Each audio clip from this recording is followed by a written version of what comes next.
pensar as nossas práticas pastorais à luz da primeira Assembleia Eclesial da América Latina e Caribe no contexto de uma igreja sinodal. Este é o nosso propósito em cada semana, aqui neste espaço de reflexão e aprofundamento. E hoje nós voltamos o nosso olhar para o desafio número 19, viver a comum dignidade de nossa vocação batismal para superar o clericalismo e o autoritarismo. E para nos ajudar na reflexão deste desafio, presente comigo aqui no estúdio, a teóloga Elisa Cristina de Mello, que é membro do Grupo de Pesquisa Teologia e Contemporaneidade da PUC Minas, atua como pastoralista no Serviço de Espiritualidade e Teologia Pastoral do Ânima PUC Minas. Elisa, muito bem-vinda ao nosso programa. Desde já agradeço a sua participação. Muito obrigada, Marcos Túlio, pelo convite. É um prazer estar aqui com você e com o público que nos acompanha. Maravilha! E também participa da nossa conversa conectada desde a Baixada Fluminense, lá em Duque de Caxias, a Aurelina de Jesus Cruz Carias, a Leu Cruz, ela que é ministra da Palavra, da Eucaristia, atua na coordenação da Comunidade Batismo do Senhor e é mestre em Educação. Leu Cruz, bem-vinda aqui ao nosso programa, também agradeço a sua participação. Bem, obrigada, Marcos, e obrigada também, Elisa, que vai participar dessa conversa com a gente. Bom, para a gente começar, falando sobre vocação batismal, que é essa premissa do desafio que a gente propõe, o início desse desafio, a partir da experiência pastoral de vocês, do lugar de fala. E também que neste último domingo de agosto nós celebramos a vocação dos leigos e leigas, especialmente a vocação dos catequistas e catequistas. Quais os passos nós podemos dar para implantar uma cultura vocacional batismal? Elisa. Então, Marcos, é muito importante olhar para essa vocação batismal, que é a origem de toda a vocação na nossa igreja. Se pensarmos, tudo começa, nós nos tornamos membros da comunidade de fé a partir do batismo. Eu acredito que alguns passos que podem ser dados é principalmente valorizar mais a nossa própria catequese, como espaço de iniciação e como espaço de valorização do batismo. E aí eu penso muito nas famílias que vêm buscar, por exemplo, na nossa igreja nós temos o costume de batizar ainda crianças, Então é muito importante utilizar desse espaço da catequese em preparação ao batismo, das famílias que vêm pedir o batismo para seus filhos, e ali eles podem ter contato com a própria vocação que eles mesmos receberam quando foram batizados ainda crianças. Então acho que a gente precisa aproveitar mais esse espaço da preparação do batismo com as famílias para ajudar esses próprios adultos, essas próprias famílias, pais e padrinhos, a reconhecerem a grandeza, a dignidade do próprio batismo, que depois vão transmitir também a seus filhos. Então, acredito que esse espaço da família, ele é muito importante, ele é fundamental para que a gente possa cultivar essa valorização do nosso batismo, da nossa vocação batismal. Leu, eu queria ouvi-la também, sua experiência também pastoral, como é que a gente pode ajudar e promover essa cultura vocacional batismal? Em primeiro lugar, dizer que cultura é uma coisa que eu gosto muito de dizer que a gente é tão árvore quanto semente, Então a gente constrói cultura e ao mesmo tempo a gente é fruto de uma cultura, Então interferir numa cultura é mais do que nunca interferir na prática, na experiência que as pessoas vivem. Então, na medida em que a gente fala que pelo batismo somos todos sacerdotes, reis e pastores, mas na prática, alguns são sacerdotes, outros são reis e outros são pastores, outros são leigos, simplesmente, a gente quebra um pouco essa possibilidade da construção de uma cultura que parte do princípio dessa vocação batismal, que é de sermos iguais, de participação comum, e aí a gente esbarra na questão da construção da dignidade batismal, que todos nós temos a partir dessa vocação, que é uma cidadania fundamental para a gente trabalhar na igreja. Então, na medida em que a gente consegue, através do batismo, sejam das crianças ou sejam dos adultos, na nossa comunidade a gente tem uma experiência maior na iniciação cristã adulta, mas também já batizamos algumas crianças. Então, todo o processo ligado a relação dele com a comunidade, daquela pessoa com a comunidade, a vivência com a comunidade e também todo o processo catequético vai estruturando uma outra possibilidade de participação e de cidadania religiosa, né? Costuma-se dizer, e é real, que a missão do leigo é a missão no mundo, mas é uma missão que começa na igreja. Então, não pode dizer, vão para o mundo que eu cuido aqui das coisas, né? E quando a gente volta, a gente já não consegue mais decidir junto as coisas. Eu acho que é um pouco isso. Sim, acho que é importante a gente superar essa dicotomia, né, que vai se criando e buscando realmente uma vivência que seja integrada, né, eclesialmente, socialmente, familiarmente, né, como uma estrutura social. Agora, o desafio 19 que a gente está conversando, ele traz a superação do clericalismo e do autoritarismo. E essa é uma das expressões mais fortes da primeira Assembleia Eclesial e que também aparece agora no processo sinodal. Inclusive, a gente já teve um programa sobre este tema, né, uma Igreja Sinodal especificamente sobre isso. Agora, Elisa, eu queria ouvi-la, né? Como é que hoje nossas comunidades podem facilitar um processo de conversão pastoral, que também é uma expressão bastante recorrente na igreja ultimamente, que elimine essas relações verticais e autoritárias e colaborem assim para a erradicação do clericalismo? Olha, a questão do clericalismo, ele é um problema muito sério que está muito arraigado nas nossas comunidades, e eu diria que não parte somente, né, daquele que faz parte do clero, mas infelizmente muitos de nós, leigos, também temos em nós esse clericalismo. Então a gente se relaciona com o clero a partir de um lugar como se a gente se inferiorizasse, como se a gente fizesse essa dicotomia, né, que a Léo dizia agora, que ela é irreal, que ela na verdade não existe, porque todos nós somos batizados, o clero também foi batizado. Então, para superar isso, para gerar processos de conversão pastoral, eu penso que são duas vertentes muito importantes. A primeira delas é a formação, seja a formação dos leigos, né, dar possibilidade, abertura para que as pessoas consigam se formar para exercer a liderança, para exercer os seus ministérios de forma concreta, coerente, decisiva na vida da igreja.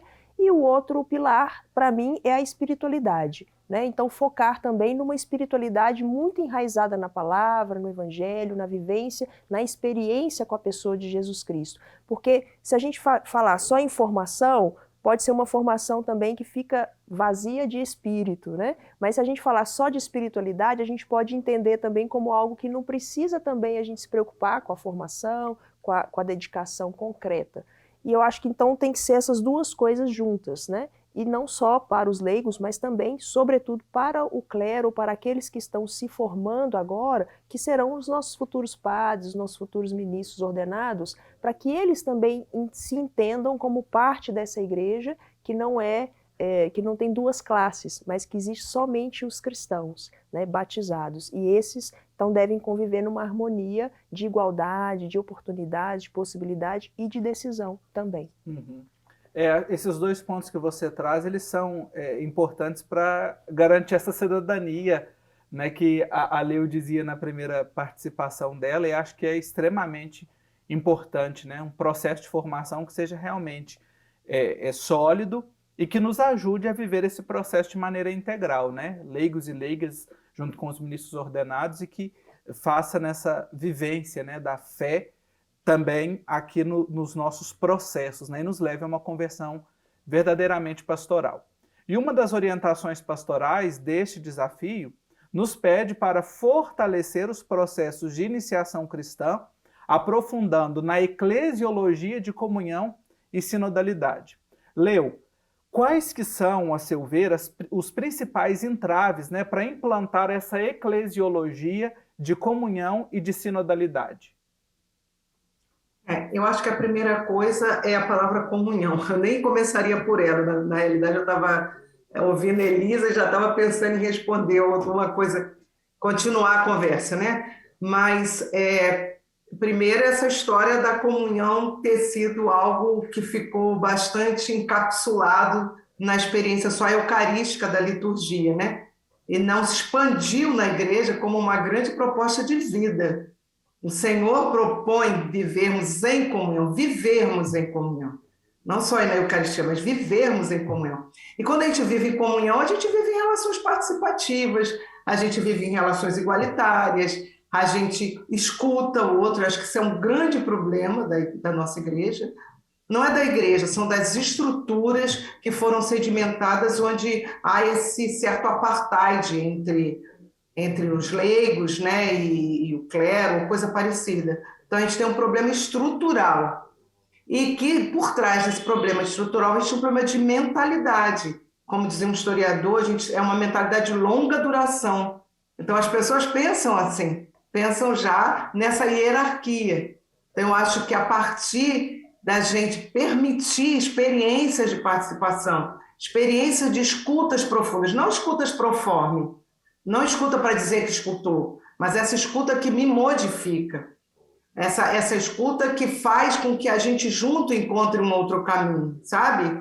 Então, isso é fundamental. E a iniciação cristã seria o lugar ideal para que a gente começasse a experimentar possibilidades de comunhão, possibilidades de partilhar saberes, fazeres, ideias, coisas que a gente quer construir para a nossa igreja, para a nossa comunidade, questões do mundo que são trazidas para a comunidade.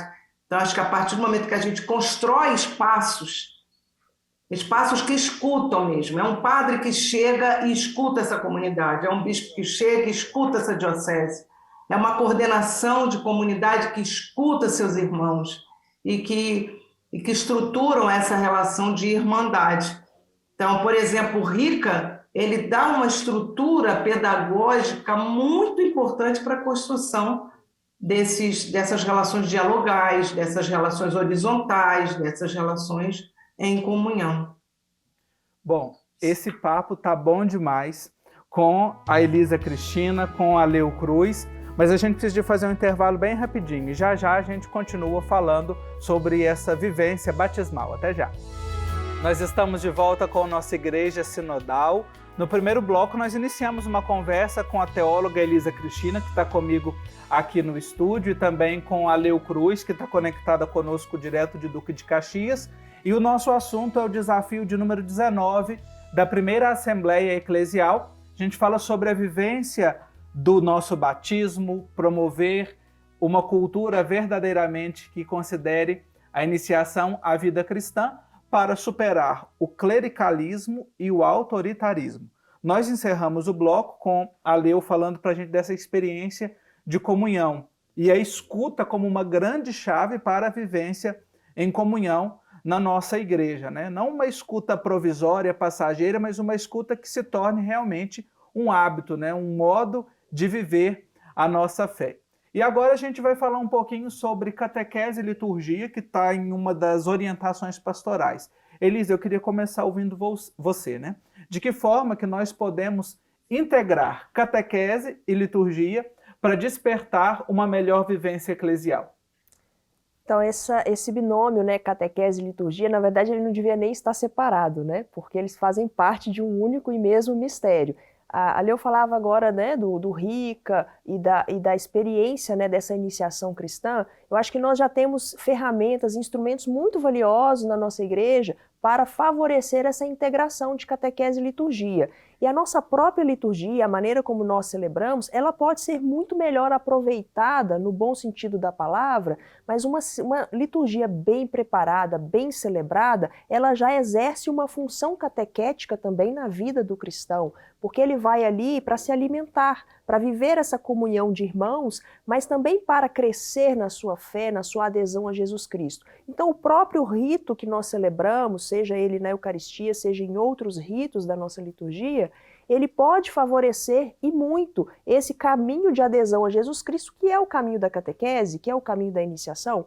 E a catequese deve também, naquilo que é próprio de seu, na sua própria pedagogia, favorecer com que as pessoas cada vez mais compreendam aquilo que se celebra, para que possam celebrar de forma mais efetiva e que sintam isso como alimento verdadeiro para a vida, né? Então, acho que é um binômio que a gente precisa cada vez mais favorecer de forma concreta, um padre que prepara bem, um ministro da palavra que prepara bem sua celebração, uma homilia bem preparada, pode ter um efeito catequético, né, naquela assembleia ali reunida. Da mesma forma que a catequese deve trazer elementos também da liturgia para a sua própria dinâmica, para a sua própria pedagogia, para ajudar as pessoas também a rezarem a sua fé. Uhum.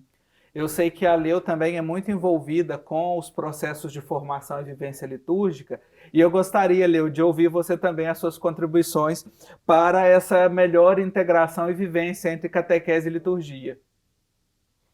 A primeira coisa é concordar com a Elisa, né? Nunca deviam ter sido separadas. Sim. Nunca deviam ter sido separadas.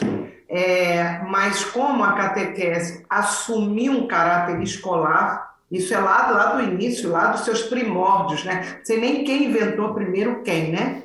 Porque como a igreja teve uma participação muito grande no processo de escolarização, por exemplo, no Brasil, né? Nas primeiras escolas, e aí eu não sei se foi a igreja que levou para a escola que levou para a igreja, mas a nossa catequese está permeada de processo de escolarização, né? Quando ela deveria ser um espaço de vivência, um espaço de experimentação, mas no mais profundo que essa palavra experiência pode nos dizer, né?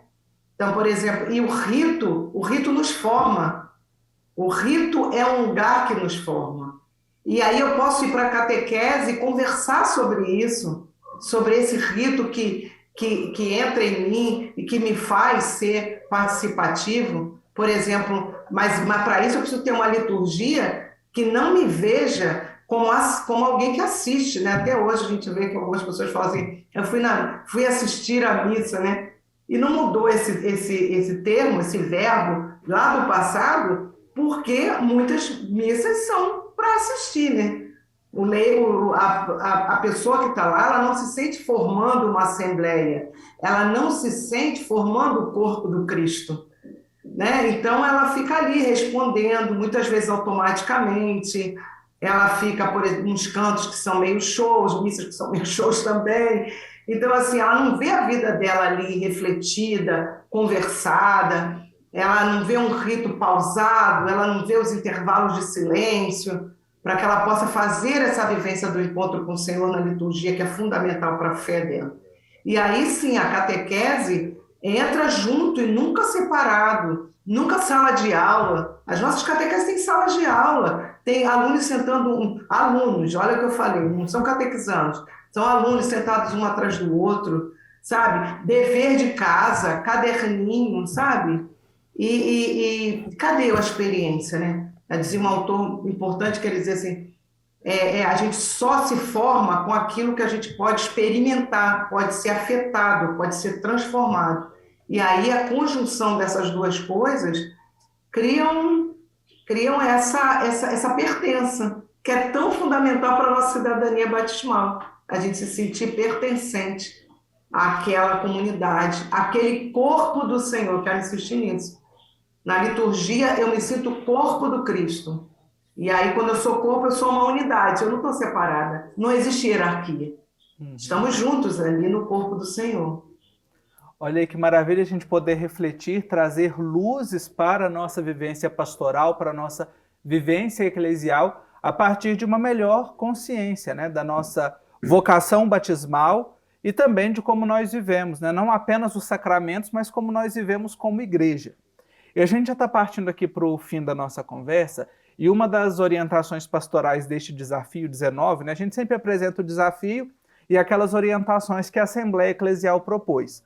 É exatamente na participação das mulheres, leigas e consagradas. E hoje a gente tem a alegria, a satisfação de poder ouvir duas mulheres partilhando conosco sobre este tema. Como é que nós podemos gerar processos, né, que sejam realmente participativos, nos quais as mulheres leigas e consagradas, elas não tenham apenas participação, mas que elas tenham protagonismo? Elisa. Olha, esse é um tema bastante complexo, eu diria, né? Porque a participação das mulheres, como você bem colocou, às vezes ela pode acontecer pro forma, né? A gente coloca ali a mulher para dizer que a gente é uma igreja bem aberta, bem moderna, inclusiva. Olha como temos aqui mulheres que estão participando. Mas se olharmos para a realidade das nossas comunidades de fé, as mulheres, elas são uma maioria. Elas já participam, inclusive nas pastorais, nas lideranças, elas estão ali sustentando a comunidade de fé de alguma maneira. Mas nos processos de decisão, nos processos de orientação pastoral, a participação dessas mulheres é muito pequena, é mínima, né? Então, eu acredito que para superar esse desafio, ou para que a gente consiga de fato abraçar essa orientação pastoral, a gente precisa primeiro ter a coragem de abrir espaço para que as mulheres tenham uma participação efetiva. Isso parte de uma estrutura que vamos dizer assim, com clareza, com verdade, que é uma estrutura muito masculina e masculinizada. Então, abrir espaço para a mulher participar significa conviver com o incômodo, porque é um olhar diferente que chega, é uma maneira diferente de pensar, de enxergar o mundo, de pensar a pastoral, é uma sensibilidade diferente. Então, eu acredito que o grande desafio é abrir espaço e conviver com esse incômodo, né, do diferente, daquilo que a mulher traz de próprio. Porque não é simplesmente colocar a mulher num espaço para que ela reproduza uma estrutura que já está dada. Se a gente quer de fato que a igreja tenha um rosto mais feminino, que tenha uma participação efetiva, então a gente precisa deixar a mulher ser quem ela é dentro desses espaços, né? Então eu acredito que é um pouco por aí. É conviver com o incômodo que isso gera num primeiro momento, né? Bom, a Elisa traz considerações importantes para nós. E eu quero ouvir também a Leu, né, sobre esse protagonismo da mulher nesta igreja que quer ser verdadeiramente sinodal. Acho que é muito importante que a gente construa e que as mulheres se sintam no direito de estar nesse lugar. Que esse lugar também é delas, não é só o outro que outorga para você o direito. Mas eu me sinto no direito, esse lugar é também meu, eu também tenho uma fala a fazer, eu também tenho uma opinião, não só o trabalho braçal, mas eu penso sobre as coisas, eu tenho opinião sobre elas e eu quero ser ouvida, escutada profundamente. Acho que isso a gente tem que ajudar as mulheres também a almejar esse lugar e também lutar para que existam esses lugares. E olha, o meu desejo era de continuar escutando vocês, Elisa e Leu, mas o tempo nosso esgotou e eu quero agradecê-las. Elisa, obrigado pela sua contribuição aqui no nosso programa, viu? Muito obrigada e uma feliz, né, continuação para todos, que a gente possa viver então essa nossa vocação batismal. Assim seja. Leu, obrigado também, viu, pela sua contribuição aqui no Igreja Sinodal. Eu também agradeço. E fecho com uma grande esperança que esse sínodo seja profundamente verdadeiro e que possa escutar todas as pessoas e transformar a nossa igreja.